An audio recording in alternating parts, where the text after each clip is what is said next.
does science of mind take that up? Because I know Karen just taught her class on revealing wholeness, and I didn't get a chance to join that one. But in terms of the pattern of perfection that is God in each of us, how does science of mind take a perspective on this topic? Tell me specifically which topic. What's the science Well, of mind the perspective topic on?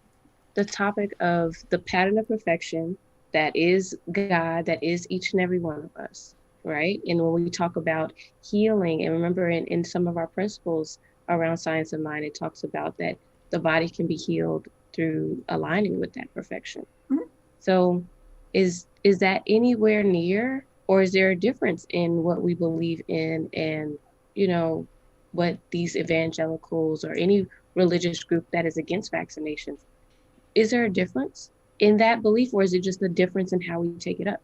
Well, I think, yeah, that's a great question. I would say yes and yes.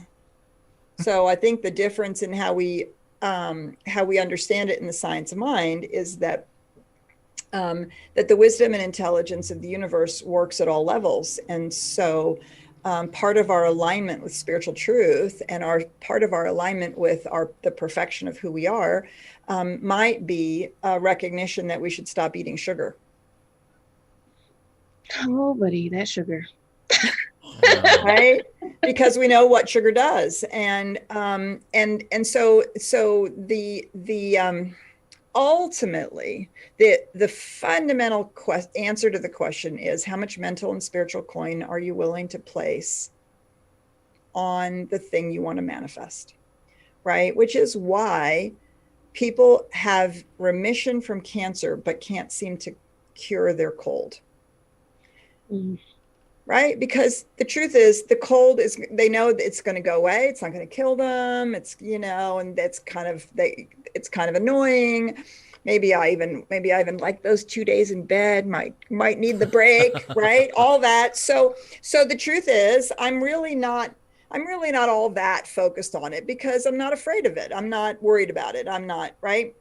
But if you're facing a cancer diagnosis, or you're facing some sort of a really serious illness, and you decide to use your mental and spiritual coin to heal it,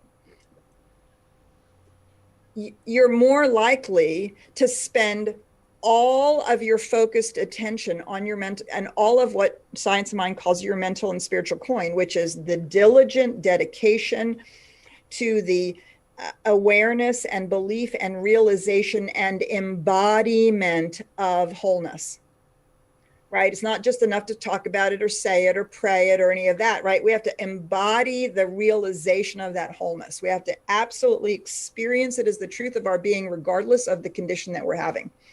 And the more life-threatening, the more likely we are to be that focused. Does that make sense? Yeah. And so between the two extremes of a common cold and a life-threatening illness, right, are all kinds of there's a whole gamut. And so the mental and spiritual coin that I might spend, depending on what it is, might also be, well, what about what can I focus on in my lifestyle that supports my wholeness? Or what am I doing in my lifestyle that is actively opposing my wholeness, actively leaching that wholeness from my body?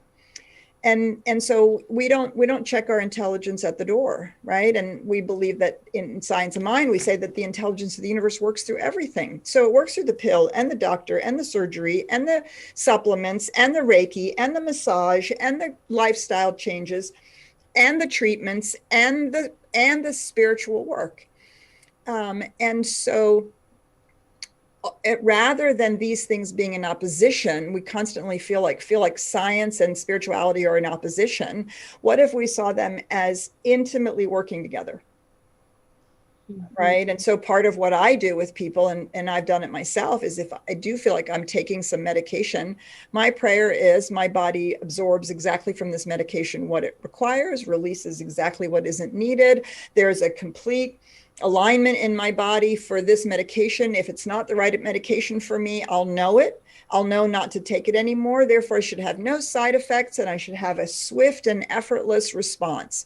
Do you see? Then my spiritual work is actually supportive and alignment, right? We did a lot of that work before we took the vaccine.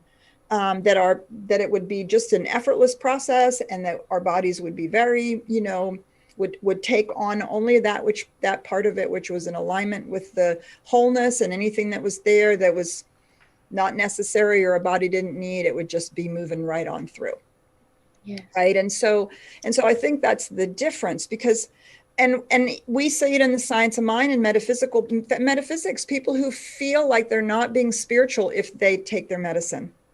They're not being Mm, spiritual. I should be able to heal this. I should just be able to heal this, or I shouldn't have to have surgery. Maybe that is actually the answer, unless you really are willing to spend the mental and spiritual coin to heal that. That is dedicated, diligent effort. And it's, of course, a lot easier if you've already had years of spiritual, dedicated, diligent effort. But if you're coming to it fresh and you don't have the mental discipline never to be afraid, never to imagine it killing you, never to get in, right, to really, that is a tremendous, so for God's sakes, get physical support, yeah. Yeah. right? Wow. Petra, And I was trying to hide it. You did actually blow my mind again with another thing you just said earlier. You said it's not just something, or it's the difference between something you believe in as opposed to your belief actually creating. And I was like I was like this. I was like trying not to freak out on camera, but I was freaking out. That is so dead on. That is something that just rings so true to me, that has never been verbalized in a way that I've understood. That it like, duh. Like it's just like an internal thing that but you just verbalized in a way that I was like, oh my god. So thank you for that. We have to ask Brian to clip that and put that out there because that was such an epic statement.